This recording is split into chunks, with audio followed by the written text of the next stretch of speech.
एक और बड़ी इंपॉर्टेंट खबर आई है जो आपके साथ शेयर करना इंतहाई जरूरी है। अचानक एक ऐसी डेवलपमेंट होती है जो मुझे हैरान कर देती है कि ये बयान तो मैं पहले से ही सुन चुका था। आप जरा ये छोटा सा क्लिप देखें।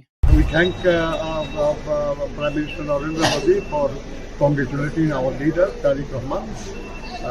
It's great that a democratic country is supposed to recognize the verdict of the people, and Mr. Narendra Modi has done this. We thank you. ये कितनी खतरनाक सूरत हाल है, इसका तस्वुर करना भी मुश्किल है। इसीलिए एक बयान देते हुए नजरुल इस्लाम खान ने कहा कि हम पीएम मोदी को धन्यवाद करते हैं कि उन्होंने तारिक रहमान को बधाई दी। हमें अच्छा लगा कि लोकतांत्रिक देश ने हमारे देश के लोगों के वर्डिक्ट का सम्मान किया है। नरेंद्र मोदी जो कि इस सदी में चाणक्य के, अगर मैं कहूँ कि सबसे बड़े चेले हैं तो बिल्कुल गलत नहीं होगा, उन्होंने चाणक्य के सारे उसूल ज़बानी याद कर रखे हैं। दरअसल तारिक रहमान के जीतते ही पीएम मोदी ने एक औपचारिक ट्वीट किया और तारिक रहमान और बांग्लादेश की जनता को बधाई दी। भारत जानता है कि बीएनपी के बांग्लादेश में आने के बाद भारत के लिए ही स्ट्रेटेजिक चुनौतियां पैदा हो सकती हैं। इसीलिए भारत लगातार बीएनपी के संपर्क में भी है। PM Modi Mr. Tariq Rahman has been elected by the people of Bangladesh. They recognize him as their leader, and that is all that India wants. आज तक तो पाकिस्तान खुला नाचा बांग्लादेश बांग्लादेश बांग्लादेश बांग्लादेश, अब ऐसा नहीं होगा। भारी मेजॉरिटी से बांग्लादेश का इलेक्शन जीत चुके हैं and he will be the next prime minister of Bangladesh. Mohammad Yunus की कोई अकाउंटेबिलिटी नहीं है, कोई अकाउंट, उससे सवाल कौन पूछ रहा है? और दूसरा वहां पे आसिम मुनीर, उससे कौन सवाल पूछ रहा है? दो ही पार्टीज थी जो पावर के लिए लड़ रही थी, one is BNP Bangladesh nationalist party Tariq Rahman वाली, और दूसरी जमात इस्लामी। जो तारिक रहमान है, तारिक रहमान के साथ इंडिया काम कर सकता है।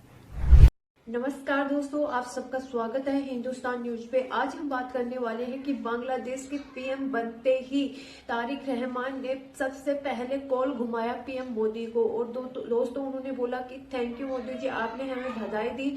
और दोस्तों आज बांग्लादेश की सड़कों पर भी मोदी जी का नाम गूंज रहा है। तो दोस्तों जरा देखिए इस वीडियो को। देते हुए नजरुल इस्लाम खान ने कहा कि हम पीएम मोदी को धन्यवाद करते हैं कि उन्होंने तारिक रहमान को बधाई दी। हमें अच्छा लगा कि लोकतांत्रिक देश ने हमारे देश के लोगों के वर्डिक्ट का सम्मान किया है। दरअसल ये आखिरी लाइन भारत के लिए इशारा थी। आपको याद है चुनाव जीत चुके हैं। टाइम्स ऑफ इंडिया की खबर है, बड़ी important.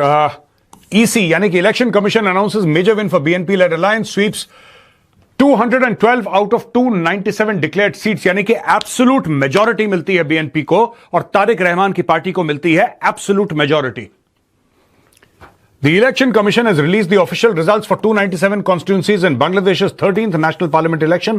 Results for the three constituencies remain pending, with the Chittagong 2 and Chittagong 4 seats postponed for later announcement. देखिए इससे कोई फर्क नहीं पड़ता, 2, 3, 4, 5 सीटें पोस्टपोन हो, एब्सोल्यूट मेजॉरिटी के साथ तारिक रहमान जीत गए। बांग्लादेश के अगले प्रधानमंत्री ये बनने वाले हैं। अब यहां पे बीएनपी लेड अलायंस सिक्योर्ड ये 212 सीट इन्होंने जीती हैं। बांग्लादेश जमात इस्लामी 77 सीट्स। ये मैं आपको बताता हूं, इसमें 2-3 लोग बन गए बेवकूफ, बहुत ज्यादा बेवकूफ बन गए हैं। और कैसे इनको बेवकूफ, देखिए आप में कितना भी जोश हो, कितना भी जज्बा हो, जो पुराने टाइम के पॉलिटिशियंस है ना, जो घाघ हैं, वो ऐसे घुमाते हैं इन सबको। और ये लोग जो सोचते हैं बांग्लादेश के स्टूडेंट्स कि भाई बहुत बड़ी क्रांति ला रहे हैं देश में, कोई क्रांति व्रांति नहीं, आप लोगों का इस्तेमाल हो गया। ये बात मैंने बहुत पहले बोली थी, इनका इस्तेमाल हो गया, और जो पुराने घाघ थे, पुराने पॉलिटिशियंस थे, उनका इस्तेमाल हुआ। ये देखिए साहब, Bangladesh Jamaat Islami 77, Islami Andolan Bangladesh 1 seat, independent captured 7 seats. यहां पे देखिए साहब, ये हमने लिया है न्यूयॉर्क टाइम्स से। The student protesters that led the movement to topple Sheikh Hasina's government in 2024 later formed their own political party after yesterday's election. 6 members of the National Citizen Party, most of them in their 20s, are set to become the youngest lawmakers in Bangladesh's recent history. 6 जीते। मैं आपको एक बात क्यों बोल रहा हूं, क्योंकि इनको यह चूरन खिलाया गया था कि बेटा अगली सरकार तो भी बनाओगे। इनमें से कई मंत्री बन गए, कई मुशीर बन गए, कई पता नहीं क्या क्या नहीं बन गए। ठीक है, कोई एडवाइजर बन गया, कोई मंत्री बन गया, कोई क्या बन गया, और फिर धीरे धीरे छोड़ने लगे। अब मैं आपको बताता हूं इनका फायदा कैसे उठाया गया दोस्तों। और इनका फायदा इस तरीके से उठाया गया कि इनके पास मास था, जाहिर सी बात है, लाखों की तादाद में स्टूडेंट सड़क पे आ गए। शेख हसीना की सरकार पलट दी। उस समय भी बीएनपी जो थी वो चुपचाप धीरे धीरे धीरे अपना काम कर रही थी। वो बीएनपी वो पार्टी है जो जीत गई, तारिक रहमान वाली, वो धीरे धीरे अपना काम कर रही थी, वो सामने नहीं आई। हां, उनके बयान आए, सब कुछ हुआ, लेकिन बीएनपी ने सड़क में जाके ये जलाओ, ये पत्थर, ये डफली, उन्होंने कुछ नहीं करा। इनके साथ थी जमाते इस्लामी। जमाते इस्लामी को यह लगा कि ये तो स्टूडेंट बेवकूफ हैं, ये तो बहुत जज्बाती हैं, चलो इनका फायदा उठाते हैं। जमाते इस्लामी पॉलिटिकल दिला दे कि भारत ने एक बयान दिया था कि शेख हसीना की पार्टी को बैन करना गलत है। बांग्लादेश में लोकतांत्रिक स्वतंत्रता में कमी से हम चिंतित हैं। भारत ने अपनी तरफ से बात सही कही थी, क्योंकि बांग्लादेश की 40% जनता आवामी लीग को सपोर्ट करती है, लेकिन आवामी लीग को बैन कर दिया गया और 40% लोगों पर बीएनपी और जमाते इस्लामी थोप दी गई। लेकिन अब बीएनपी नेता नजरुल इस्लाम खान इशारा कर रहे हैं कि भारत को अब इसी फैसले का सम्मान करना पड़ेगा।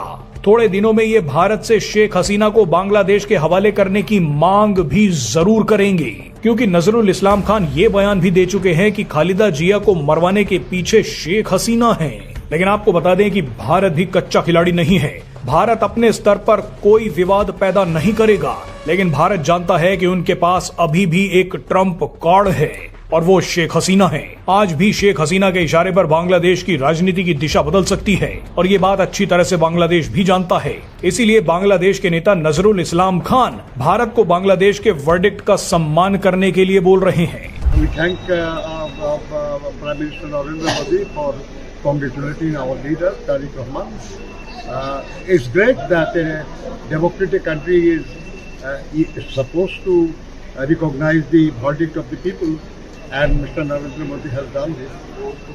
सो गाइस, आपको मेरा रिएक्शन वीडियो कैसा लगा? अगर अच्छा लगा है तो प्लीज़ सब्सक्राइब कीजिए, शेयर कीजिए, बेल आइकन कीजिए, ताकि आपको आने वाली हर एक लेटेस्ट न्यूज आसान से मिल जाए। उम्मीद करती हूँ आप लोगों को मेरा वीडियो पसंद आया होगा। पसंद आया तो ज़्यादा से ज़्यादा शेयर करना, ताकि हमारे और भी भाई बहनों को ये वीडियो देखने का मौका मिले, उनको भी जानकारी मिले कि भारत का पावर कहाँ तक है। और दोस्तों, आज भारत का पावर बांग्लादेश में देखने को मिल रहा है, क्योंकि बांग्लादेश के पीएम बनते ही सबसे पहले अगर किसी को धन्यवाद बोलते हैं तो वो है मोदी जी। जी हाँ, मोदी जी को उन्होंने सबसे पहले कॉल घुमाया और बोला कि थैंक यू मोदी जी कि आपने हमें हमारी जीत की बधाई दी। और दोस्तों, इससे यह होता है कि बांग्लादेश और भारत के रिश्ते एक बार फिर से सुधर सकते हैं। और दोस्तों, जैसा कि आप लोग जानते होंगे कि बांग्लादेश के पीएम पहले जो शेख हसीना थी उसको भारत ने पनाह दी थी, क्योंकि वहाँ पे क्या हो रहा था, हिंदुओं पर काफ़ी।